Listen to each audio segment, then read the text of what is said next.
Good afternoon. Yes, I have my sweater on while I have my air conditioner going because the air conditioner is right there and it blows right at me. I hate that. It makes my shoulder ache. So anyway, Paula asks, rather, she said she couldn't wait for my next Depression Era recipe. So here we go. Let's do corn rarebit.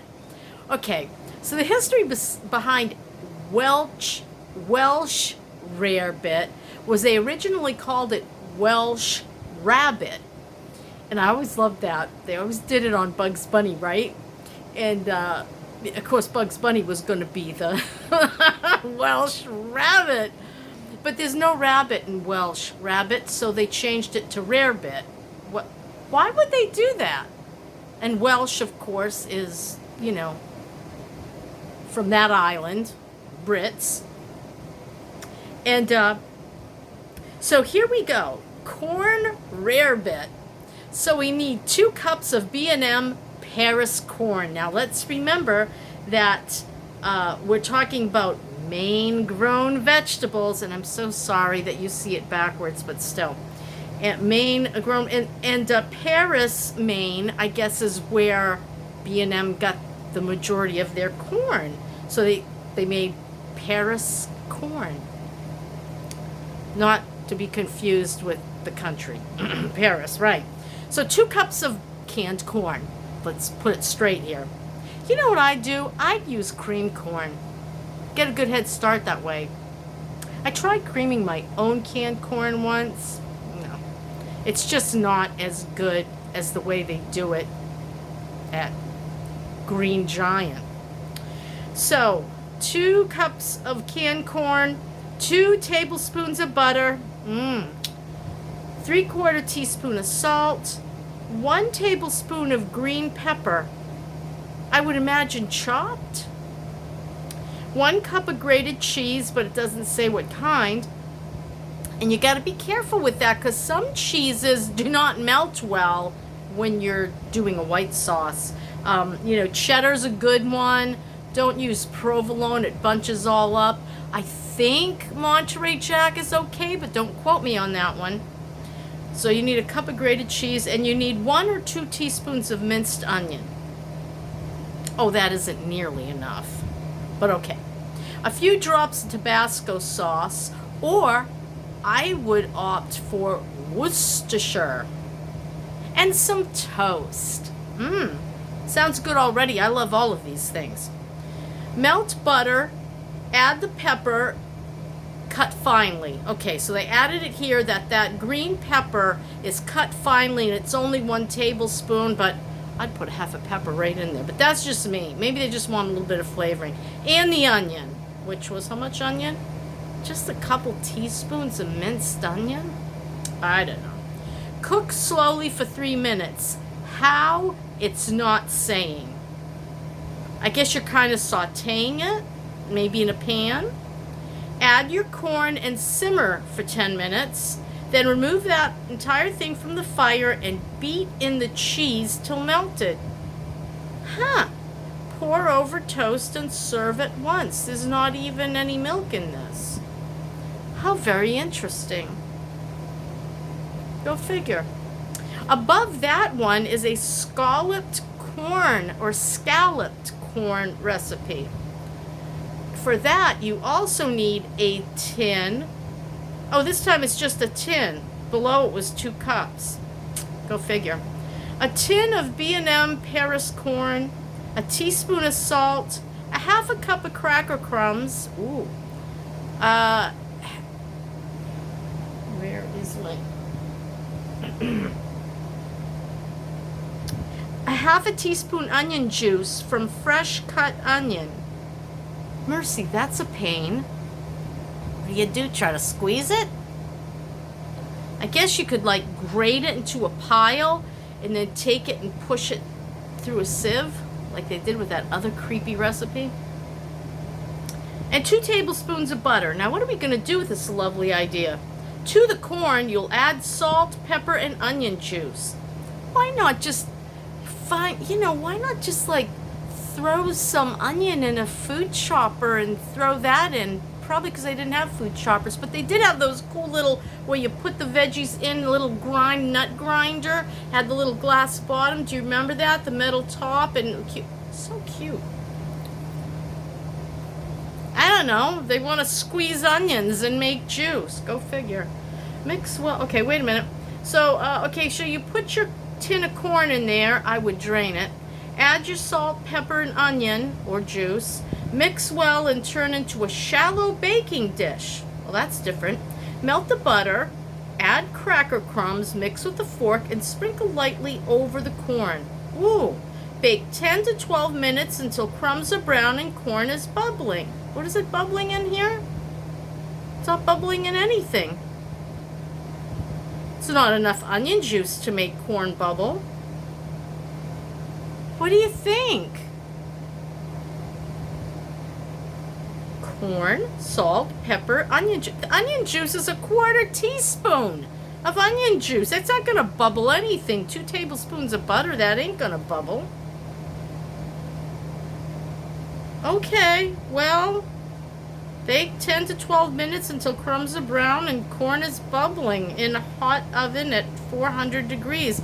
Maybe the corn, maybe you put the water in with the tin of corn. I don't know. I didn't make this up. That wouldn't be right because there's no flour in it, so don't do that. 400 degrees for 12 minutes. For variety, add to the corn 1/2 of a green pepper or pimento. I like that idea. Or to the crumbs, 4 tablespoons of grated cheese. All very nice. I like this. This sounds really yummy. As a matter of fact, I would do this with a host of different vegetables. Could throw in some chopped up zucchini. What else would I put in there? The peppers, the onion. I'd use a whole onion in that case. Heck. Maybe some cauliflower. I don't know. Well, that's the end of scalloped corn. My daughter's trying to get a hold of me. Hang on. I have plenty of minutes. So, how about corn fritters? This was all on the one card with Paris corn. So let's do corn fritters. 1 tin of B&M Paris corn. I do not believe they make that anymore, but you could look it up. 1/2 teaspoon of salt, 1/4 teaspoon of black pepper, 2 eggs. That's interesting. 1 1/4 cup of flour and a teaspoon of baking powder. Ooh, this is getting good. This is the fritters. So, to the corn, add salt, pepper, the black pepper, eggs, well beaten. The egg should be well beaten when you add it to the corn, the salt, and the black pepper. Stir flour with baking powder and stir into the first mixture, which is the eggs and the corn with the seasoning. Drop by tablespoonfuls into deep fat and fry to a delicate brown. Serve with maple or other syrup. Ooh, how about if you did this, add a little sugar and did apples? Apple dumplings? Fritters, rather. Have you ever had an apple fritter? With my first husband, we went to the Gettysburg battlefield for our honeymoon, which was basically like an omen of what our marriage was going to be like. Anyway, we went to this lovely little Dutch kitchen restaurant. I think they still have them, but this one was superior, okay? They made a pork chop to die for. And we went for breakfast there, and their apple butter, oh mercy, I'm telling you, I just ordered toast just so I could eat the apple butter. And then Jay ordered fritters, apple fritters. I tasted one, and I didn't want to be greedy and ask him to give me an order of those, so I didn't, but I never, ever forgot how delicious they were. And we never went back there for breakfast. They were closed the next time. Mercy, I wanted some of those. Oh, they were just so rich with cinnamon, and why do I care? I can't taste it anyway. So are we done with this? Yes. Okay, so as we said, it's corn, salt, and pepper, 2 eggs, and those are beaten, and you mix all that in together. Then you add your 1 1/4 cups of flour and your teaspoon of baking soda, which I would have added the flour and baking soda together in a separate bowl. Then put it in, then whip it up, etc., and deep fry. You know, you could put it in on a greased cookie sheet or use parchment paper and bake them in the oven. I'm sure they'll puff right up into little donut-y things if you don't want to eat the deep fat. I get a problem with my gallbladder. If I start eating too much fat, it feels like a sword's going right through me and out the other end. So I do not do deep fried fat.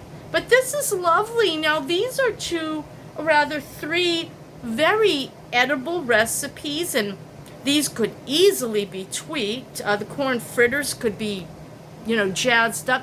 How about like cauliflower fritters? That would be delicious, almost like a tempura. Zucchini fritters. Oh, there's so many wonderful things you could do with these. Such great ideas. The scalloped corn. I mean, you could just do a bunch of scallops, everything in it. You could throw potatoes and corn and onions be really nice. I'd add a little milk, so that your corn really could bubble. Just thinking. Scalloped, I always thought of that as kind of a saucy thing, but I don't know. What do I know? I never eat this sort of thing. Well, that was another lovely depressing era that wasn't depressing at all, cooking and recipes. So, thank you so much for listening. Don't forget to like and share and all that sort of thing. Subscribe if you haven't. And if you don't want to, okay.